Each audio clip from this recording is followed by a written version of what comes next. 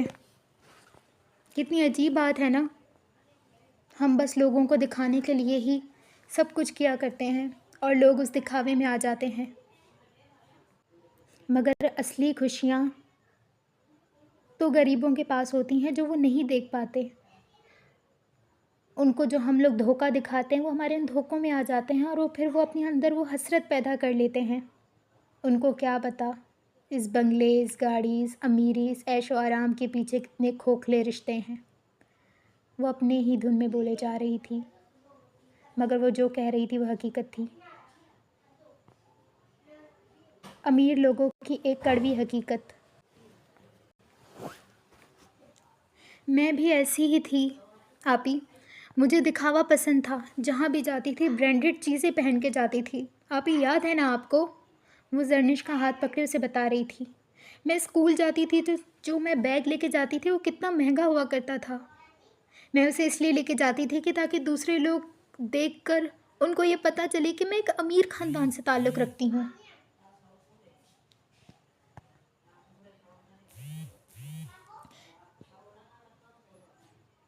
دیکھا تھا نا آپ نے، بچپن میں کتنی مہنگی مہنگی چیزیں میں استعمال کیا کرتی تھی۔ میری زندگی آج بھی ویسی ہی ہوتی اگر وہ میری زندگی میں نہ آتا، اگر وہ مجھے نہ بدلتا۔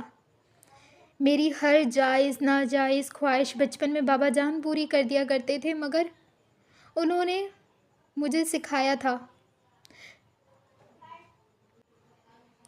چیزوں پر اپنے پیسے ضائع کرنے سے بہتر ہے انسان اپنا دل صاف کرے، مگر مجھے کبھی اس چیز کا احساس نہیں ہوا۔ اور جو وہ مجھے کہا کرتے تھے کہ جو انسان اپنا دل صاف کر لے وہ انسان دنیا کا حسین ترین انسان ہوتا ہے۔ انہوں نے کہا تھا تم نایاب ہو۔ انہوں نے مجھے نایاب کا نام اس لیے دیا تھا کیونکہ میں نایاب ہوں سب سے۔ میں اپنی ہر جائز ناجائز خواہش پوری کرواتی گئی، میں بگڑتی گئی، میں ابھی بھی بگڑی ہوئی ہوتی۔ مجھے لوگ کہتے میں ایک امیر باپ کی بگڑی ہوئی اولاد ہوتی اگر وہ نہ آتا۔ اگر میں بھی نایاب ہوں نا تو مجھے نایاب بنانے والا وہ تھا۔ مجھے زندگی کو ایک الگ نظریے سے دکھانے والا وہ شخص تھا۔ اس نے مجھے حقیقت سے روشنا فرمایا، اس نے مجھے نایاب بنایا آپی، اس نے مجھے نایاب بنایا۔ میں نہیں بھول سکتی اسے۔ آپ کیوں نہیں سمجھتی؟ آپ سمجھیں نا۔ آپ کو تو پتہ ہے نا، آپ کو، صنم کو، ہیرا کو، میرال کو، میرے دل کے حالات آپ سب کو پتہ ہیں۔ میں کس کو چاہتی ہوں، تو پھر آپ لوگ کیوں نہیں میرے لیے کچھ کر رہی؟ مجھے اس انسان کے سر کیوں باندھ رہی ہیں جسے میں چاہتی نہیں ہوں، جسے میں چاہنا نہیں چاہتی، جسے میں نے ہمیشہ بھائیوں کی نظر سے دیکھا ہے۔ میں اس انسان کو اپنا شوہر کیسے بنا لوں جسے میں اپنا بھائی سمجھتی ہوں؟ اور آپ لوگ مجھے اس انسان کا شوہر بننے کے لیے، اس انسان کی بیوی بننے کے لیے کہہ رہے ہیں، اپنی پوری زندگی اس شخص کے نام کرنے کو کہہ رہے ہیں۔ میں نہیں کر سکتی آپی، مجھ میں اتنا ظرف نہیں ہے۔ آپ کہتی ہیں محبت، لوگ کہتے ہیں محبت کے بغیر رہا جا سکتا ہے، میں کہوں گی نہیں رہا جا سکتا۔ مجھے شہزادے کی تلاش نہیں ہے، کیونکہ شہزادہ صرف کہانیوں میں اور ناولز میں ہی ہوتے ہیں۔ میں حقیقت میں جینے والی لڑکی ہوں، اور میں جس انسان کو چاہتی ہوں وہ کسی شہزادے سے کم نہیں ہے، اور اس کا قصور بھی بس اتنا ہے کہ وہ امیر نہیں ہے۔ اگر وہ امیر ہوتا تو وہ بابا جان کو پسند ہوتا، اگر وہ امیر نہیں ہے تب بھی وہ مجھے قبول ہے۔ یک دم اس کے تاثرات سخت ہو گئے تھے۔ میری جان، تم غلط سمجھ رہی ہو، ہم ایسا کچھ بھی نہیں سمجھتے کہ غریب امیر۔ تم کیوں نہیں سمجھ رہی ہو؟ سمجھو، بابا جان نے جو فیصلہ کر لیا ہے وہ اٹل فیصلہ ہے، اور شاہزین کا گھر تو ہمارا اپنا ہی گھر ہے، اور شاہزین گھر کا بچہ ہے۔ تم جانتی ہو وہ کتنی محبت کرنے والا، خیال رکھنے والا شخص ہے۔ وہ تمہیں بالکل شہزادیوں کی طرح رکھے گا۔ آپی، نہ میں کوئی ناول کی کردار ہوں، اور نہ شاہزین کوئی ناول کا ہیرو ہے جو مجھے ناول کی لڑکیوں کی طرح شہزادی بنا کے رکھے گا۔ مجھے اس سے شادی نہیں کرنی، یہ میں فیصلہ کر چکی ہوں۔ جس انسان نے مجھے جینا سکھایا ہے، اگر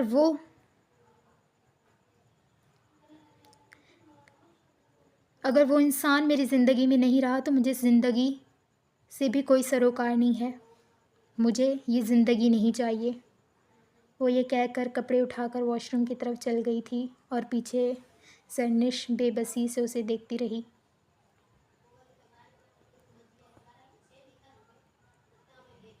امی، بھلا کیا ضرورت تھی آپ کو کل یہ تماشا کرنے کی؟ کل کے بعد روحان آج اسما بیگم سے بات کر رہا تھا۔ منہ بند رکھو اپنا، ہر وقت اپنے ماموں کی زبان بولتے رہتے ہو۔ وہ اسے جھڑکتے ہوئے چپ کروا رہی تھیں۔ امی، وہ آپ سے کتنی محبت کرتے ہیں، یہ بات آپ بھی جانتی ہیں، اور کل آپ کے الفاظ پر ماموں جان کا چہرہ آپ نے دیکھا تھا۔ انہیں کتنی تکلیف ہوئی تھی، آپ کو احساس بھی ہے؟ یا خدایا، ایک تو میرے بچے بھی میرے اپنے نہیں ہیں، وہ بھی بس چاپلوسی کرتے رہتے ہیں۔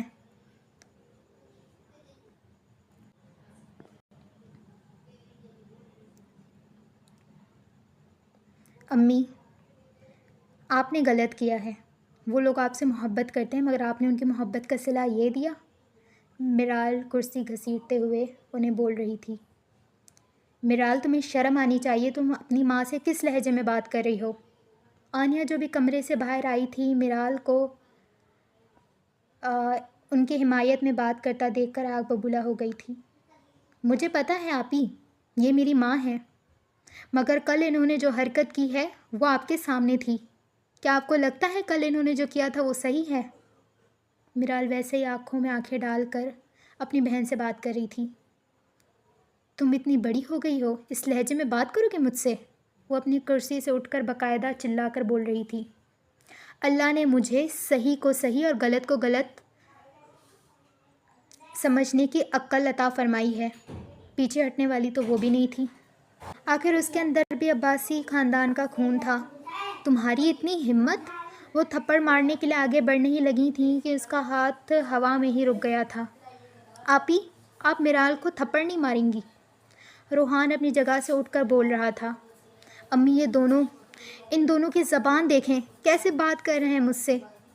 میرے سامنے سے دفع ہو جاؤ تم لوگ، ورنہ دونوں میرے ہاتھوں سے ابھی ضائع ہو جاؤ گے۔ میں تم دونوں کو جان سے مار ڈالوں گی۔ وہ پاگلوں کی طرح چلا رہی تھی۔ چلانے سے جھوٹ سچ نہیں ہو جاتا۔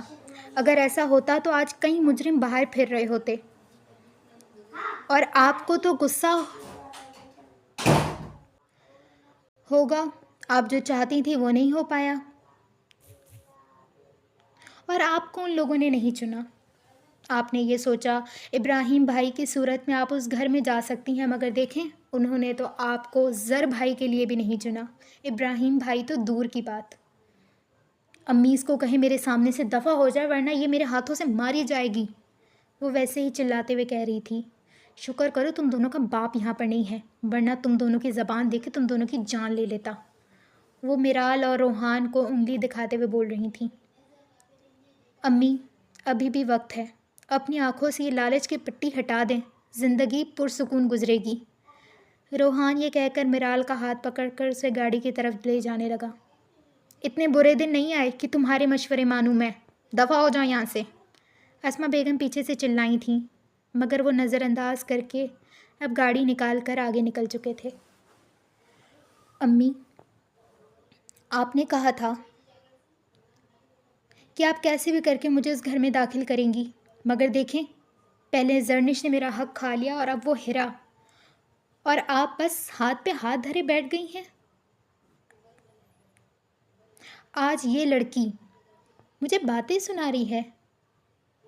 میری جان تم صبر کر جاؤ، ابھی تمہاری ماں زندہ ہے، تمہارا حق کسی کو نہیں کھانے دے گی، اور بات رہی ہیرا کی تو اس کو تو میں دیکھ لوں گی، اس کو تو میں بیچ میں سے نکال دوں گی، تم بے فکر رہو۔ کیا مطلب ہے ہیرا؟ آپ زرنش کی بھی تو بات کر سکتی ہیں۔ میری جان، اسما بیگم اس کا ہاتھ اپنے ہاتھ میں رکھ کر محبت سے، مگر ان کی محبت میں چلاکی تھی جو صاف طور پر ان کے باتوں سے ظاہر ہو رہی تھی۔ ابراہیم بھلے ہی اس گھر کا بڑا بیٹا ہے، مگر جتنی طاقت زر میں ہے وہ کسی میں نہیں۔ تم نے دیکھا نہیں کیسے کل سفیان کو وہ مار رہا تھا اور وہ ابراہیم کھڑا بس تماشا دیکھ رہا تھا اور دھمکیاں دے رہا تھا، اور ویسے بھی ہمیشہ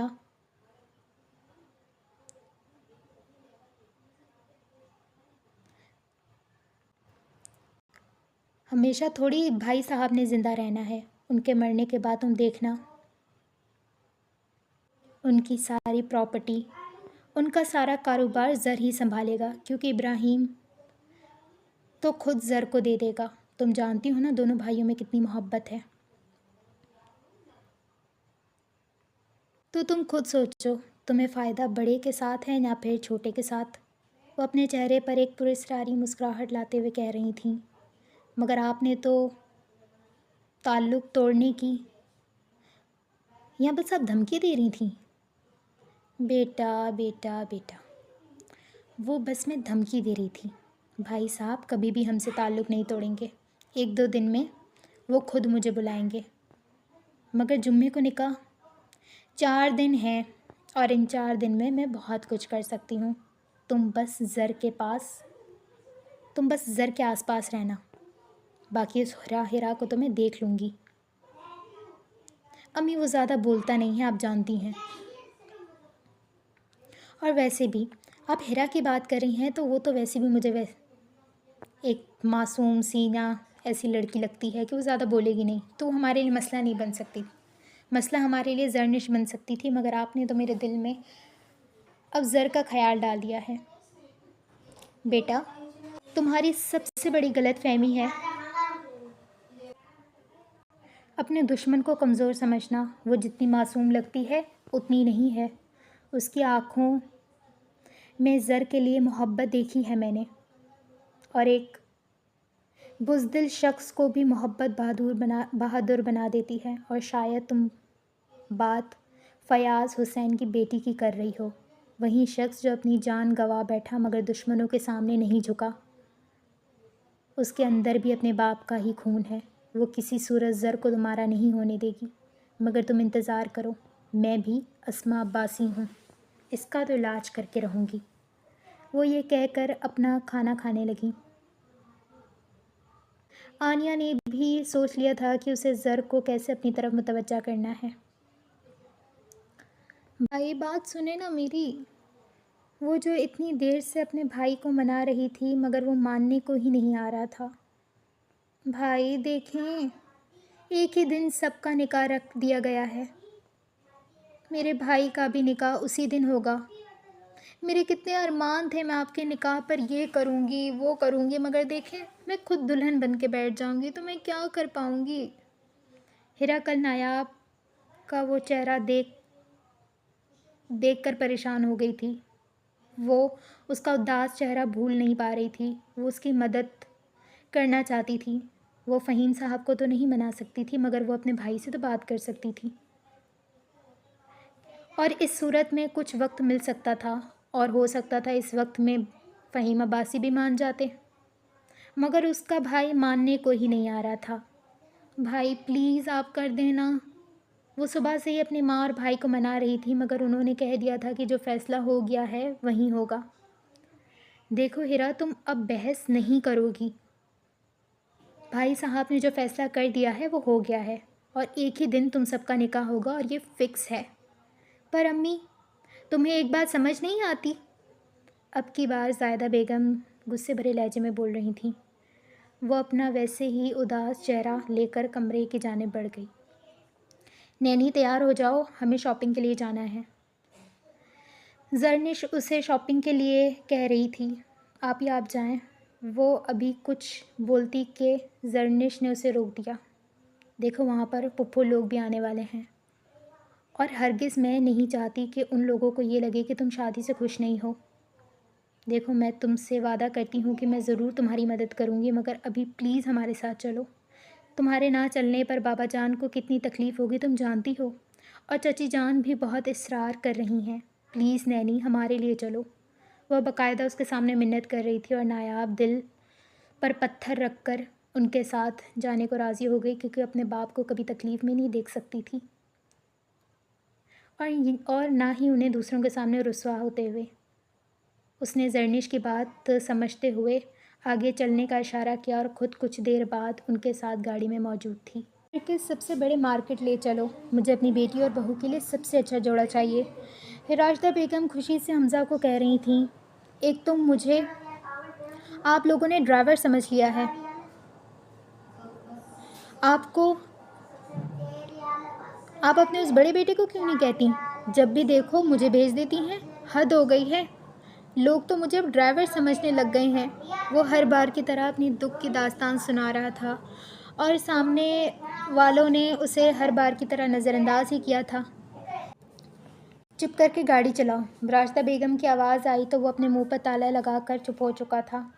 شاپنگ پر نایاب، راشدہ بیگم، زرنش اور صنم ساتھ میں زبردستی حمزہ کو بھی لے گئی تھیں۔ وہ لوگ پچھلے 2 گھنٹے سے مال میں گھوم رہی تھیں، مگر مجال ہے ان کو ایک بھی جوڑا پسند آتا۔ مجھے سمجھ نہیں آتا، جب ہر دکان پہ ایک جیسا ہی جوڑا ملتا ہے تو پورے بازار میں کیوں گھومنا ہے؟ وہ جو ان کے ساتھ چلتے چلتے اب تھک گیا تھا، اپنا غصہ ان لوگوں پر اتار رہا تھا، مگر ان لوگوں کو کہاں فکر ہونی تھی۔ تمہیں کتنی بار کہا ہے چپ کر کے ساتھ چلو، صنم نے باقاعدہ اسے گھورتے ہوئے کہا تھا۔ ایک بار شادی ہونے تو پھر بتاتا ہوں تمہیں میں۔ وہ اپنے ہی دل میں ساری باتیں کر کر اسے دھمکا رہا تھا۔ جب وہ چلتے چلتے آگے نکلا تو ایک دکان پر اسے ایک سوٹ پسند آیا۔ اس سوٹ میں بہت اچھے موتی اور بہت بھاری کام ہوا تھا۔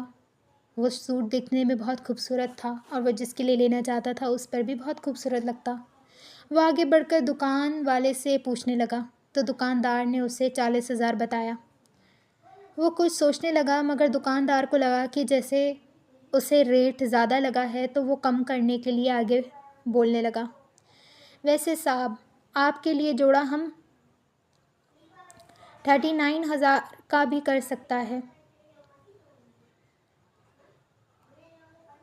اور پھر وہ آگے جھکتے ہوئے حمزہ کی طرف ہو کر بولنے لگا، کسی کو مت بتانا، تم جانتے ہوگے نا کہ یہاں پہ سارے جوڑے بڑے مہنگے ہیں، لیکن ہم صرف آپ کو ہی کم دے رہا ہے۔ وہ کوئی پکا دکاندار تھا، صحیح سے مسکے لگا رہا تھا، مگر وہ تو کسی اور ہی سوچ میں گم تھا۔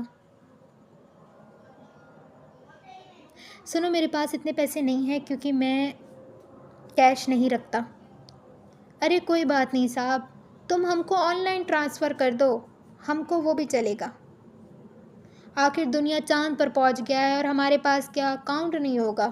تم کیا باتیں کرتا ہے صاحب، وہ خوش دلی سے کہہ رہا تھا، اور وہ اپنا کالر ٹھیک کرتے ہوئے اب حمزہ کو دیکھ رہا تھا۔ حمزہ نے اس پٹھان دکاندار کو دیکھا تھا جس کے لہجے پر وہ ہلکا سا مسکرایا تھا۔ اچھا تم دے دو، میں کر دیتا ہوں۔ اس دکاندار نے ایک نمبر نکال کر اس کے سامنے کیا۔ اس پر تم چیک کرو، گل خان نام کا تمہیں نا اکاؤنٹ نظر آئے گا، وہ ہمارا اکاؤنٹ ہے۔ ہمارا نام گل خان ہے، ویسے ہمارے دادا کو تو ہمارا نام بہادر خان پسند تھا، مگر ہماری دادی کے سامنے بھلا ان کی کہاں چلتی تھی، انہوں نے ہمارا نام گل خان رکھ دیا۔ وہ بہت مزے سے بتا رہا تھا اور حمزہ تو اس کے لہجے پر خوش ہو گیا۔ گل خان کو جب میسج ریسیو ہوا تو اس نے پہلے میسج کو دیکھا اور پھر حمزہ کی طرف دیکھنے لگا۔ حمزہ جب جانے لگا تو پیچھے سے گل خان نے اسے آواز دی، او صاحب ہم کو لگتا ہے تم سے غلطی ہو گیا ہے۔ وہ پیچھے سے چلا کر بولا، کون سی غلطی؟ حمزہ ناسمجھی سے اسے دیکھ رہا تھا۔ ہم نے تم کو بولا تھا کہ ہم تمہیں 39,000 کا دے دے گا اور تم نے تو ہم کو 40 بھیجا ہے۔ حمزہ پہلے تو اس کی ایمانداری پر خوش ہوا، اگر وہ چاہتا تو وہ نہیں بھی بتا سکتا تھا، مگر اس نے ثابت کر دیا کہ پٹھان وفادار ہوتے ہیں۔ نہیں گل خان، مجھ سے کوئی غلطی نہیں ہوئی ہے، میں نے تمہیں 40,000 ہی دیے ہیں، یہ جتنے کا جوڑا تھا۔ وہ اسے مزے سے بتا رہا تھا اور گل خان کا تو جیسے منہ ہی کھل گیا تھا۔ مجھے تو یہ جوڑا 35,000 کا پڑا تھا، بے اختیار گل خان کے منہ سے نکلا، اور وہ پھر اپنے منہ پر ہاتھ رکھ لیا تھا۔ حمزہ بھی اس کی اس بات پر ہنس پڑا۔ دیکھو، اس جوڑے کی قیمت بھلے ہی 35,000 ہے، مگر تم اس جوڑے کو لائے ہو، اتنی محنت سے بیچ رہے ہو، پورے دن محنت مزدوری کر کے اپنے بیوی اور بچوں کا پیٹ پالتے ہو، تو اس پر تمہارا حق ہے۔ کوئی بات نہیں، تم رکھ لو۔ وہ خوش دلی سے کہہ کر وہاں سے نکل چکا تھا اور پیچھے گل خان تو حیران ہی رہ گیا تھا۔ ہم کو تو لگتا ہے یہ پاگل ہے، وہ پیچھے سے بڑبڑاتا رہ گیا۔ اس نے گاڑی میں آ کر وہ تھیلی پیچھے چھپا دی تھی تاکہ کسی کو نظر نہ آئے۔ اس نے ان لوگوں کو بتا دیا تھا کہ وہ ان لوگوں کی گاڑی میں ہی انتظار کرے گا، تو وہ اب ان کی کال کا ویٹ کر رہا تھا، اور وہ گاڑی میں ان کا انتظار کر رہا تھا۔ وہ بے دلی سے سارے کپڑے دیکھ رہی تھی۔ اس کا یہاں آنے کا کوئی دل ہی نہیں تھا، مگر زرنش کے کافی کہنے پر وہ یہاں آئی تھی۔ اس کے دل میں عجیب خیالات آ رہے تھے۔ وہ کسی خیال کے تحت اس دکان کے باہر کھڑی ہو گئی۔ یکدم کسی نے اس کا ہاتھ پکڑ کر اسے دکان کے اندر کھینچا تھا۔ پہلے تو وہ گھبرا گئی اور کچھ نہ سمجھ پائی۔ اگلے ہی پل کھینچنے والے کو جب اس نے دیکھا تو وہ وہیں تھم سی گئی تھی۔ تم؟ وہ ہکلا کر بول رہی تھی اور سامنے کھڑے وجود اپنی کالی گہری آنکھوں سے صرف اس کو ہی دیکھ رہا تھا۔ اس کی آنکھیں اس گولڈن آنکھوں والی لڑکی پر جمی ہوئی تھیں۔ ذوحان؟ وہ ہکلا کر بول رہی تھی اور وہ اس کا نام محبت سے لے رہی تھی۔ ہاں میری جان، ہاں میری جان کا ٹکڑا، ذوحان۔ اس کا میرا کہنے پر نایاب کا دل بے ساختہ دھڑکا تھا۔ کتنا انتظار کروایا تھا تم نے، تمہارے واپس آنے کا کتنا انتظار کیا تھا میں نے، مگر دیکھو تم نے آنے میں کتنی دیر لگا دی۔ وہ ویسے ہی آنکھیں اس پر جمائے بول رہا تھا اور وہ کچھ بول ہی نہیں پا رہی تھی۔ وہ تو سامنے کھڑے وجود کو دیکھ کر بے یقین تھی۔ اسے تو لگ رہا تھا کہ وہ کوئی خواب دیکھ رہی ہے۔ اسے اپنی آنکھوں پہ یقین نہیں آ رہا تھا۔ وہ اپنی پلک نہیں جھپکا رہی تھی۔ اسے ڈر تھا کہ کہیں وہ اپنی پلکیں جھکائے گی اور پلکیں کھولے گی تو وہ انسان سامنے سے غائب ہو جائے گا۔ کیا تم سچ میں مجھے یقین نہیں آ رہا۔ ہاں ذوحان کی جان، میں سچ میں تمہارے سامنے ہوں، مگر اس کو تو شاید یقین ہی نہیں آ رہا تھا۔ یکدم وہ رونے لگی، اس کی آنکھوں سے آنسو ٹپ ٹپ برسنے لگے۔ ذوحان نے اس کے آنسو اپنی انگلی سے تھام لیے۔ تم جانتی ہو تمہارے آنسو بہت قیمتی ہیں، انہیں ایسے ضائع کر کے بے مول مت کرو، کیونکہ یہ انمول ہیں، جیسے تم انمول ہو نایاب، بالکل اپنی نام کی طرح۔ وہ کہتا جا رہا تھا اور وہ بے یقینی سے بس اسے دیکھ رہی تھی۔ شادی ہے میری اس جمعے کو بابا جان نے کیا ہے، وہ اسے اپنی شادی کا بتا رہی تھی۔ جب اس کی اگلی بات پر وہ چپ ہو گئی تمہاری شادی ہوگی، اسی جمعے کو ہی ہوگی، مگر شاہ سے نہیں، وہ اسے بتا رہا تھا اور وہ بے یقینی سے اس کے الفاظ سن رہی تھی۔ کیا مطلب؟ وہ اس وقت بہت معصوم لگ رہی تھی۔ ذوحان کا دل چاہا کہ ساری نفرت بھلا دے، مگر وہ ویسے ہی اس سے محبت کرے جو وہ بہت پہلے کرتا تھا، مگر شاید وہ وقت بہت دور جا چکا تھا۔ وہ محبت سالوں پہلے کہیں گم سی گئی تھی، اب ہر جگہ صرف نفرت تھی۔ محبت نفرت پر حاوی نہیں ہو پائی، نفرت محبت پر حاوی ہو چکی تھی۔ کیا تم مجھ سے شادی کرو گے؟ وہ اس سے پوچھ رہی تھی۔ بے ساختہ نایاب نے دیوار کا سہارا لیا تھا۔ اس کو اپنے کانوں پہ کیا تم مجھ سے شادی کرو گی؟ وہ اس سے پوچھ رہا تھا اور بے ساختہ نایاب نے دیوار کا سہارا لیا تھا۔ اس کو اپنے کانوں پہ یقین نہیں ہو رہا تھا۔ جو الفاظ وہ سن رہی تھی وہ الفاظ سچ تھے۔ کیا وہ سچ کہہ رہا تھا؟ میں نے جب سے ہوش سنبھالا تب سے میں تمہیں چاہتی ہوں، میں صرف تمہیں چاہتی ہوں ذوحان، خدا کے لیے مجھے بچا لو، میں نہیں رہ سکتی تمہارے بغیر، میں نہیں کرنا چاہتی شادی شاہ سے، تم بے فکر رہو، میں تمہاری شادی اس سے کبھی ہونے بھی نہیں دوں گا، تم بس خود کو نارمل رکھو اور تم بس میری فون کا انتظار کرنا، میں تمہیں آگے کا سب معاملہ بتا دوں گا، مگر یاد رکھنا تمہاری اور میری حیثیت میں فرق ہے، تمہارا باپ کبھی بھی عزت سے تمہارا ہاتھ میرے ہاتھ میں نہیں دے گا، اور اگر عزت سے نہیں دیا تو پھر وہ آگے نہیں بول پا رہا تھا، مگر نایاب اس کا مطلب سمجھ گئی تھی۔ ذوحان، میں ایسا نہیں کر سکتی، میں اپنے بابا جان کو رسوا نہیں کر سکتی، میں نہیں کر سکتی یہ، اور ذوحان نے اپنی مٹھی زور سے بند کی۔ اس وقت اس کو بہت غصہ آ رہا تھا، مگر وہ اس لڑکی کو اپنا غصہ نہیں دکھانا چاہتا تھا۔ میری جان، اگر ہم نے ایسا نہیں کیا تو ہم دونوں الگ ہو جائیں گے، ہمیشہ ہمیشہ کے لیے، کیا تم مجھ سے دور رہ پاؤ گی؟ اور اس کی اس بات کو سن کر نایاب کے آنسو اور تیزی سے بہنے لگے۔ میں سوچ بھی نہیں سکتی ایسا جو تم کہہ رہے ہو، تم میری فون کا انتظار کرنا اور پھر میں تمہیں آگے کا سارا معاملہ سمجھا دوں گا۔ وہ اسے بول کر اب اسے دیکھ رہا تھا۔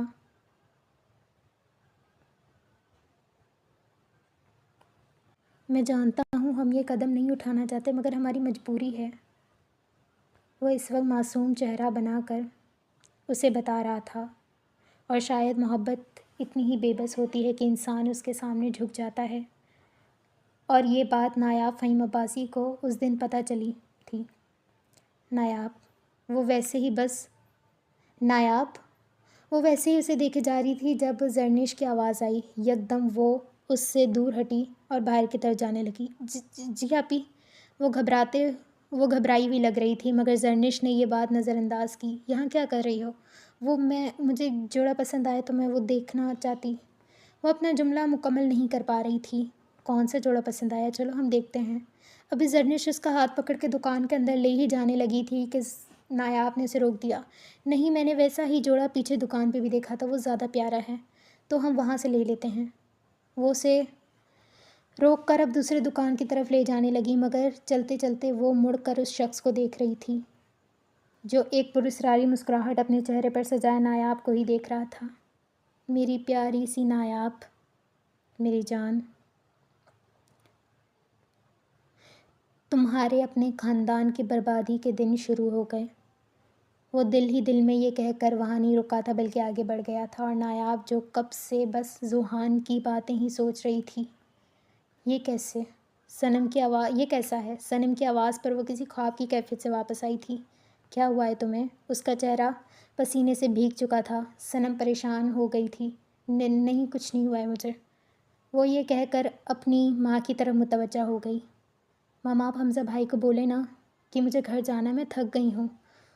وہ اپنا فیصلہ سنا رہی تھی، اور وہ لوگ بھی اب انکار نہیں کر پا رہے تھے کیونکہ وہ لوگ بھی پچھلے 5 گھنٹے سے گھوم رہے تھے۔ گاڑی میں حمزہ جو اپنے دوستوں کو الگ الگ نمبروں سے کال کر کے لڑکی بن کر تنگ کر رہا تھا، اچانک سے صنم کی کال پر اس نے ریسیو کر لی۔ ہائے جانے جہاں، آج غلط نمبر تو ڈائل نہیں کر لیا؟ وہ شوقی انداز میں کہہ رہا تھا۔ جب سامنے سے غصے بھری آواز سنی تو یکدم چپ ہو گیا۔ اور یہ جانے جہاں تمہاری جان لے لے گی اگر 10 منٹ میں یہاں نازل نہ ہوئے تو؟ وہ بھی اپنا جملہ مکمل کر کے اسے حقیقت میں ڈرا چکی تھی، کہیں ایسا نہ وہ سچ میں ہی نہ مار ڈالے۔ وہ یہ سوچتے ہوئے موبائل بند کر کے اب گاڑی آگے نکال چکا تھا۔ وہ گھر آنے کے بعد کافی دیر تک بس ذوحان کی باتیں سوچتی رہی۔ کتنا تبدیل ہو گیا تھا نا وہ، اس میں کوئی شک نہیں تھا۔ وہ پہلے سے زیادہ ہینڈسم اور بہت اچھا لگ رہا تھا، مگر اس کے چہرے سے وہ معصومیت کہیں دور ہی رہ گئی تھی۔ وہ بچپن والی معصومیت اس کے چہرے پہ کہیں بھی نہیں تھی۔ وہ ڈھونڈ رہی تھی مگر اسے نہیں مل رہی تھی۔ یہ ہرگز وہ ڈرنے والا ذوحان نہیں تھا جو لوگوں سے ڈر کر پیچھے رہ جاتا تھا۔ پچھلا وقت وہ سوچ کر خود ہی ہنس رہی تھی، اور وہ یہ سوچتے سوچتے ایک الگ ہی دنیا میں چلی گئی تھی، جس دنیا میں ذوحان اور بس نایاب تھے۔ ابھی سر آئیں گے یا کوئی مس آنے والی ہیں؟ وہ کلاس میں بیٹھی اپنی ٹیچر کے آنے کا انتظار کر رہی تھی۔ وہ زیادہ بڑی نہیں تھی۔ وہ 14 سالہ لڑکی وہاں پر ہی انتظار میں مصروف تھی جب یک دم اس کی نظر سب سے لاسٹ بینچ پر بیٹھے ایک لڑکے پر پڑی۔ وہ لڑکا سب سے ڈرا سہما بیٹھا ہوا تھا، مگر اس کی آنکھیں دیکھ کر نایاب کو پتہ نہیں کیوں وہ اس میں کھو گئی تھی۔ اس لڑکے کے اس معصوم چہرے پر وہ 14 سالہ لڑکی کھو ہی تو گئی تھی۔ اس کی عمر بھی زیادہ بڑی نہیں تھی، وہ بھی کچھ 15-16 سال کا لڑکا ہی تھا۔ جب ٹیچر نے انٹروڈکشن لیا، جو نیو لوگ آئے تھے سب نے باری باری اپنا تعارف کروایا۔ جب اس لڑکی کی باری آئی تو وہ وہاں پر اپنی جگہ سے وہ اپنی جگہ پر وہیں بیٹھا رہا۔ وہ اپنی جگہ سے نہیں اٹھا تھا۔ ٹیچر کے بار بار کہنے پر بھی وہ لڑکا اٹھ نہیں رہا تھا۔ ٹیچر نے اب دوبارہ پوچھا، مگر وہ پھر بھی وہیں بیٹھا رہا۔ ٹیچر کو لگا کہ شاید وہ گونگا ہے اور بہرا، کیونکہ ان کی کلاس میں ایک گونگا اور ایک بہرا بچہ آنے والا تھا۔ مگر نایاب سوچ رہی تھی کہ گونگے بہرے بچے کا یہاں پر کیا تعلق؟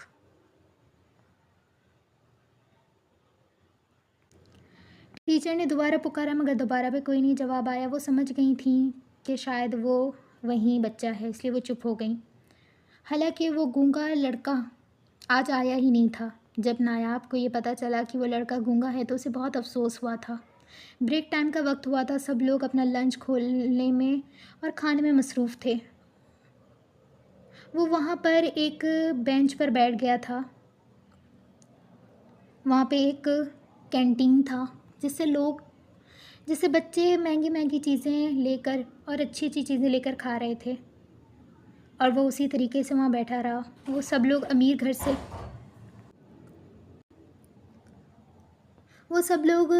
گھر سے تعلق رکھتے تھے، اس لیے وہ لے سکتے تھے، اور جو اپنے گھر سے لا رہے تھے وہ ویسے ہی کھا رہے تھے، اور نایاب اس لڑکے کو ہی بس دیکھے جا رہی تھی جو دوسروں سے بے خبر ہو کر اپنے دونوں ہاتھ سینے پر باندھ کر اپنے جوتوں کی طرف دیکھ رہا تھا۔ اس لڑکے کی آنکھیں نم تھیں، یہ وہ محسوس کر سکتی تھی۔ اس نے تھوڑی دیر اور دیکھا، مگر وہ اسے نظر انداز نہیں کر سکی۔ شاید وہ لنچ نہیں لایا تھا، یا شاید وہ لینا نہیں چاہتا تھا، کیونکہ کینٹین سامنے تھی مگر وہ نہیں لے رہا تھا۔ نایاب سر جھٹکتے ہوئے وہاں سے جانے لگی، مگر یک دم وہ نہ چاہتے ہوئے بھی کینٹین کی طرف چلی گئی۔ 2 sandwich, 2 mango juice and 1 chicken patties, give it. وہ انگلش میں اپنا آرڈر دے کر چیزیں لے کر اب اس لڑکے کی طرف جانے لگی۔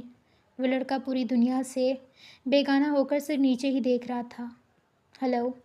نایاب اس کے سامنے کھڑی ہو کر اسے پکار رہی تھی، مگر اس لڑکے نے کوئی جواب نہیں دیا تھا۔ وہ ویسے ہی بس نیچے دیکھتا رہا۔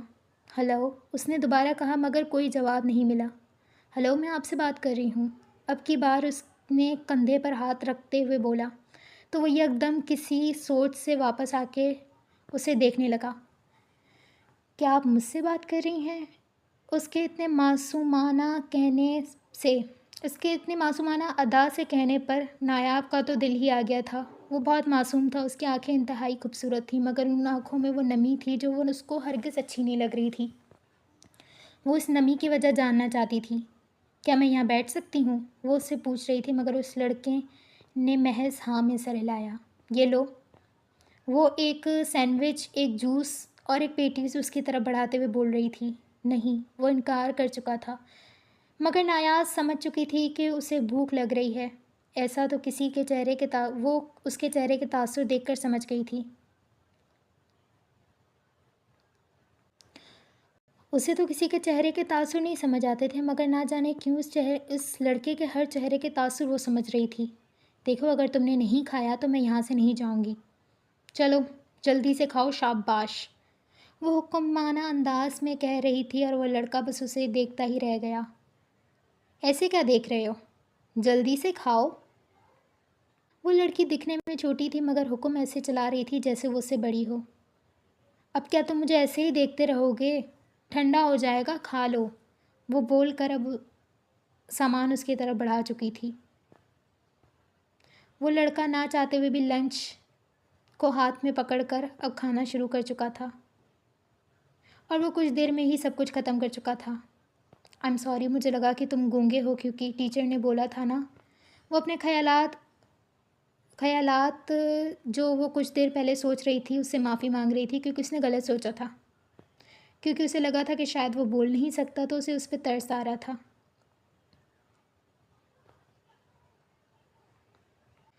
مگر وہ زیادہ نہیں بولتا تھا، اکثر لوگ اسے گونگا ہی کہا کرتے تھے، مگر اس کی آواز جو سیدھی نایاب کے دل کو ہی لگ رہی تھی، وہ کتنا میٹھا بولتا تھا۔ وہ اپنی نظریں جھکا کر بس بول رہا تھا اپنی پیاری میٹھی آواز میں، میرا نام نایاب فہیم عباسی ہے۔ وہ اس کی طرف اپنا ہاتھ بڑھاتے ہوئے بول رہی تھی۔ اس نے اس کا ہاتھ پہلے تو دیکھا، پھر کافی دیر سوچنے کے بعد اس نے اس کا ہاتھ تھام لیا۔ ذوحان مصطفیٰ نام ہے میرا، اور یہ ان دو اجنبی لوگوں کی پہلی ملاقات۔ چلو ٹھیک ہے، اب بریک ٹائم ختم ہو چکا ہے، چلو کلاس میں چلتے ہیں۔ وہ دونوں اب کلاس روم کے اندر جا رہے تھے۔ ذوحان کلاس میں پھر سے جاتے ہوئے ہی اپنی جگہ پر بیٹھ گیا تھا، اور اسی طریقے سے بیٹھا تھا جیسے پہلے ہی بیٹھ چکا تھا، مگر نایاب چور نظروں سے بار بار اسے ہی دیکھ رہی تھی۔ پتہ نہیں کیوں دل بار بار اس کو دیکھنے کو کر رہا تھا۔ وہ خود کو روکتی، خود کو سمجھاتی، مگر دل سمجھنے کو ہی نہیں آ رہا تھا۔ اسکول کا وقت ختم ہوا تو سب اپنے گھر جانے لگے۔ ذوحان دروازے پر کھڑا رہا۔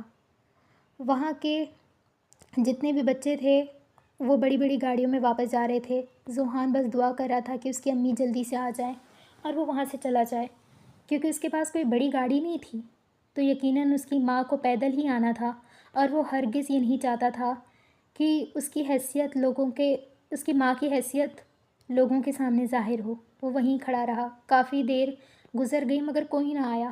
وہ انتظار میں وہیں کھڑا ہو کر ان کا انتظار ہی کر رہا تھا کہ ایک کالی گاڑی اس کے سامنے آ کے رکی۔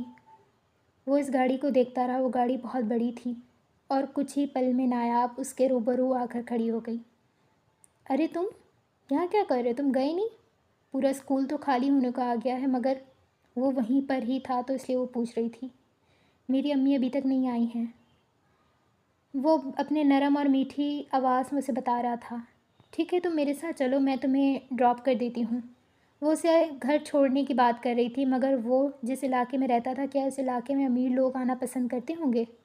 وہ دل میں سوچنے لگا، اور اس کے دل نے بہت بڑے نا کے ساتھ اسے جواب دیا تھا، نہیں میری امی۔ وہ ابھی کچھ بولتا کہ سامنے ایک رکشہ آ کر رکا تھا۔